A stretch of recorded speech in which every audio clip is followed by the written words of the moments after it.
দোকানটা বন্ধ আছে, একটু দেখি কিছু বোঝাইতে বানাতে পারি কিনা। আসসালামু আলাইকুম ভাই। ভাই কেমন আছেন? এই তো মোটামুটি ভালো। কি করে? কেমন আছেন? আলহামদুলিল্লাহ। ভাই একটা চা দেন আর একটা পান দেন। ঠিক আছে স্যার। হ্যাঁ।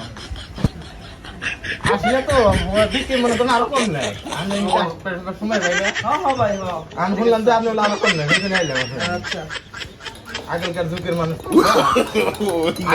No, no, no, no. কিনছে সালাম খান ঠিক আছে স্যার। এটা তো ভালো হয়েছে। হ্যাঁ ভাই ঠিক আছে স্যার কি জারবি কি করে? না তো কষ্ট করছেন ভাই জি